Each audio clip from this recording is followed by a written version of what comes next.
Please turn your attention to the video board for a special tribute video. The drama surrounding the shifting landscape of NBA trades has never been more apparent than now, and the trade of Luka Doncic, once considered untouchable, has sent shockwaves through the league that cannot be ignored.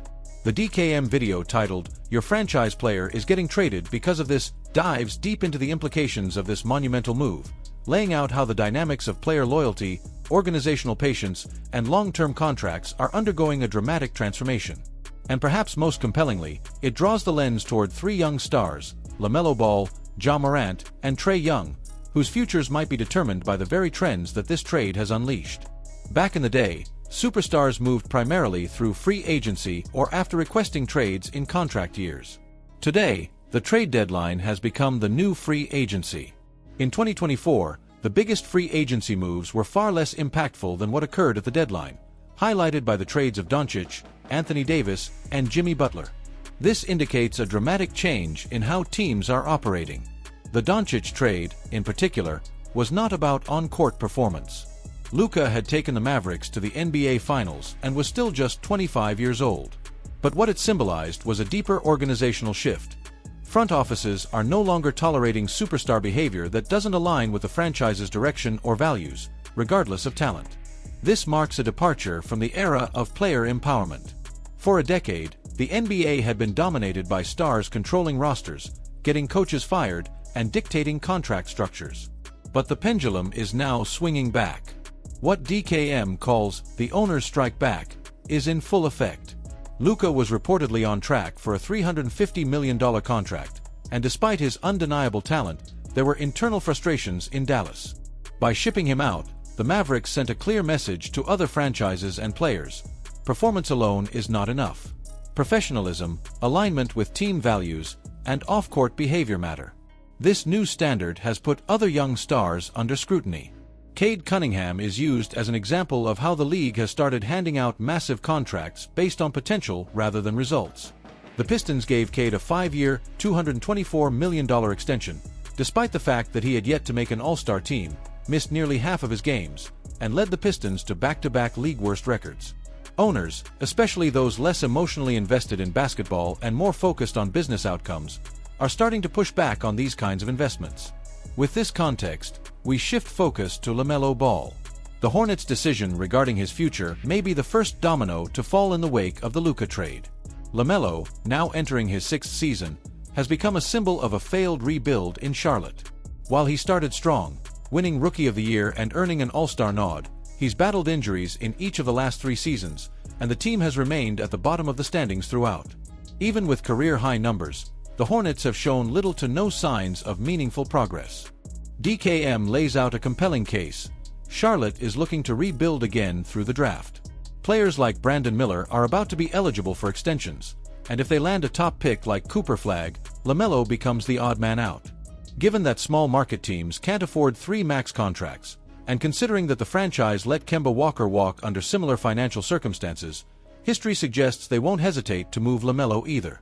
His value is arguably at its peak, young, under contract, and producing elite offensive numbers. And perhaps more importantly, he looks checked out emotionally. The joy and swagger that once defined his game has been replaced by frustration. A likely trade destination: the Houston Rockets. DKM imagines a potential trade package where Houston sends Charlotte a collection of young talent: Cam Whitmore, Jabari Smith Jr., Fred VanVleet in a sign-and-trade, and draft picks. For Houston, it's a perfect marriage. They're ascending, full of promising young talent, but missing a true lead playmaker. LaMelo alongside Jalen Green, Dillon Brooks, Amen Thompson, and Alperen Sengun under coach Ime Udoka would instantly elevate the Rockets from playoff hopefuls to serious Western Conference contenders. Then comes Ja Morant. Once the face of the Memphis Grizzlies, Ja's story has become complicated.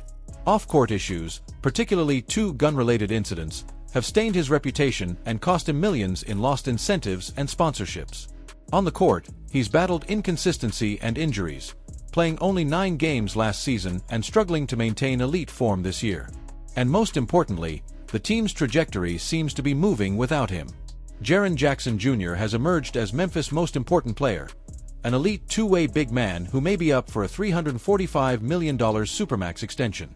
Desmond Bane, another core piece, is locked in on a pricey rookie max deal. This raises a massive question.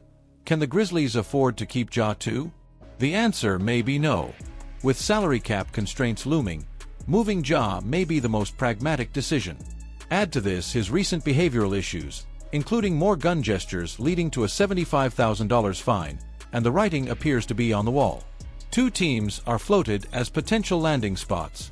First, the Phoenix Suns. Kevin Durant is widely rumored to be traded this summer, and a Morant-Devin Booker pairing would keep Phoenix competitive while adjusting to a new timeline. However, DKM ultimately lands on the Miami Heat as the best destination.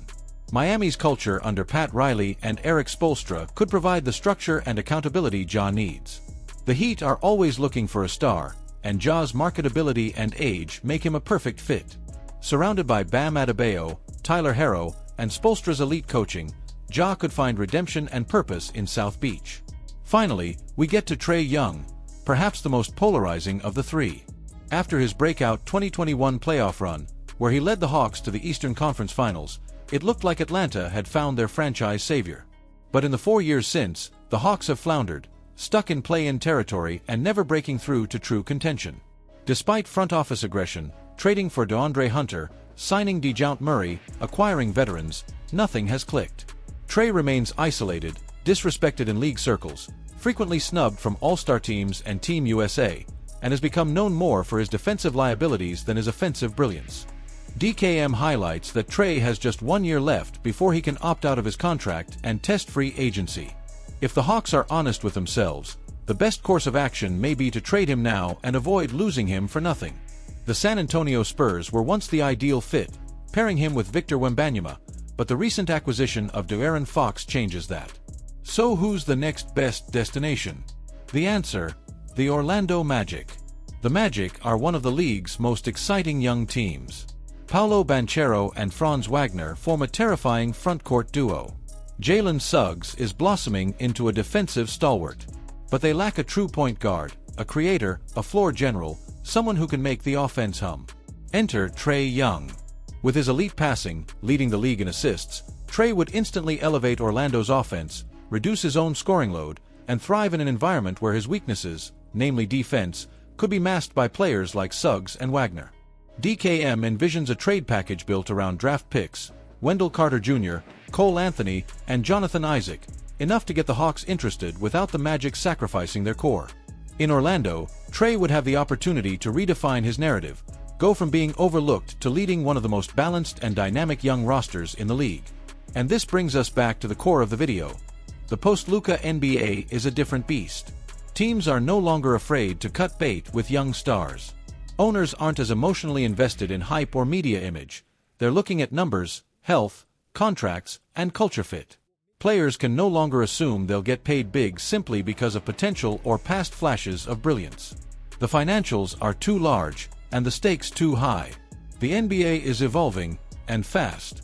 And with that, it's likely that LaMelo Ball, Ja Morant, and Trae Young, three of the league's most recognizable young stars, could be wearing new jerseys sooner than fans expect. Whether it's Houston, Miami, or Orlando, the next chapter of their careers will be defined not by highlights or jersey sales, but by whether they can adapt, lead, and finally bring winning basketball to their next stop. What do you think of this massive shift in the NBA? Which team do you think fits LaMelo, Ja, or Trae best? Is this the start of a new era, or just a one-time anomaly? Drop your comments below, and if you're enjoying these deep dive breakdowns, be sure to like, subscribe, and turn on notifications. Because in today's NBA, every trade tells a story, and we're here to break it all down. Until next time, it's DKM, signing off.